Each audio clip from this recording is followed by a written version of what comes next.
Democracy. The term democracy originated in ancient Greek political and philosophical discourse, particularly in the city-state of Athens during classical antiquity.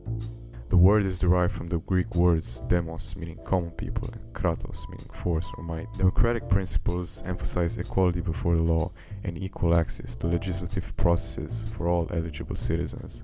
In a representative democracy, for instance, every vote is theoretically of equal value, and citizens' freedoms are protected by legally enshrined rights and liberties, often outlined in a constitution. In a direct democracy, the people have the direct authority to deliberate and decide legislation. In a representative democracy, the people choose governing officials through elections to do so. Who is considered part of the people and how authority is shared among or delegated by the people has changed over time and at different rates in different countries. But in principle, despite all the different systems of democracy, one fundamental axiom stands at the base of this method of governing a state, that being that it is by the people, for the people, equal and just way of steering the future of a state, powered directly by the citizens of it from all echelons of life, ensuring everyone has the right to vote, and that all votes have the same weight and influence, which is an amazing idea in theory, right? Well, Socrates would say otherwise. Socrates was a philosopher from the ancient Greek state of Athens, who is often credited as being the father of Western philosophical thought. While he himself hadn't authored anything, his thoughts and ideas live on through the writings of his student Plato, where Socrates is depicted through numerous dialogues between him and other citizens of ancient Athens, where he would debate others and subsequently present his own ideas about justice, government, military, ethics, and theological ponders. The core of the Socratic train of thought is at its core presented in the book Republic. In a democracy, there is a change, and it makes way for the greatest and most savage form of slavery. The demagogue rises to power. He is made a protector and grows into a tyrant.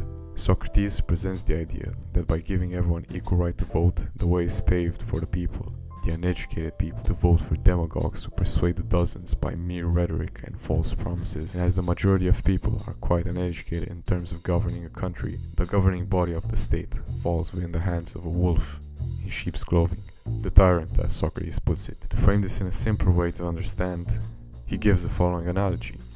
Imagine then a fleet or a ship in which there is a captain who is taller and stronger than any of the crew, but he is a little deaf and short-sighted and has a similar infirmity in mind. The sailors are quarreling with one another about the steering. Everyone is of the opinion that he has a right to steer, though he has never learned the art of navigation. They throng about the captain, begging and praying him to commit the helm to them. If at any time they do not prevail, but others are preferred to them, they kill the others or throw them overboard, and having first chained up the noble captain's senses with drink or some narcotic, they mutiny and take possession of the ship and make free with the stores. The crew, in this analogy, represents the people in the democratic system, arguing amongst themselves about who should steer the ship, while each of them believes they have the right to command despite having no knowledge of navigation and sailing. Just as a ship needs a knowledgeable and a skilled captain, so does a democratic state. Socrates argues that democratic systems often ignore this and instead favor popular opinion, leading to poor governance. Also, the chaotic struggle for control among the crew members symbolizes the potential for disorder in a democracy. Socrates warns that such disorder can lead to anarchy, which in turn can pave the way for tyranny as a strong leader emerges to restore order.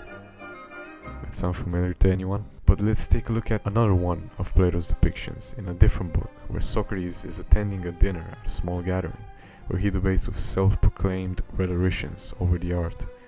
This is where he critiques the problem not from the side of the citizen, but of the rulers, candidates who seek to persuade people to support their causes under false pretenses. He argues that rhetoric, the art in and of itself, is a form of flattery rather than a true art, seeking to persuade and please rather than to teach or seek truth. While to some extent Socrates is right here, I think it's important to state the significance that the art of rhetoric possesses in a political landscape. The ability to speak the truth while having rhetoric are essential to political oratory, since if you lack one or the other, your chances of success in a political climate plummet, as Aristotle, the student of Plato, argues in his writings on the art of rhetoric. Socrates gives the following analogy in Gorgias. He asks his interlocutors to imagine a court trial between a doctor and a pastry chef. And what about when the people are asked to judge between a doctor and a pastry chef? Think of how the pastry chef will accuse the doctor. The pastry chef will say, "Look at this man, children. He works many evils on you, causes you pain, makes you suffer, gives you bitter poisons, and tells you not to eat or drink many of the things you desire. He'll never serve you feasts of many and varied sweets like I do. What do you think the doctor would be able to say in such a situation? The doctor would say the truth.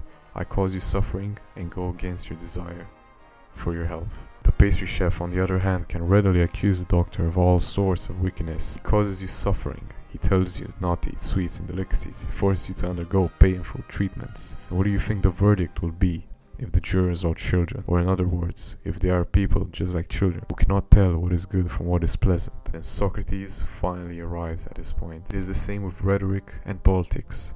The rhetorician often wins the favor of the public by flattering them and giving them what they desire, much like the pastry chef. But the true statesman, who acts like the doctor, must often give them what is difficult and unpleasant for their own good. Now take a look at modern day politics. Take a look at all these false promises that politicians put forward with rhetoric. Really look at what may be the strongest weapon of rhetoric, turning people against each other instead of tackling actual problems like unemployment or affordable education or healthcare and justice. They turn it into this petty us versus them scenario, like Democrat or Republican, liberal, conservative, black or white, putting anyone and anything in front of the headlights, attempting to persuade you that they are the ones that are being marginalized, and that their opposition are tyrants and extremists. And such events follow the rise to power of the demagogue. In the Republic, Socrates argues for a government led by philosopher kings, rulers who possess both the love of wisdom and the virtues necessary to govern justly. Unless either philosophers become kings in our states, or those whom we now call our kings and rulers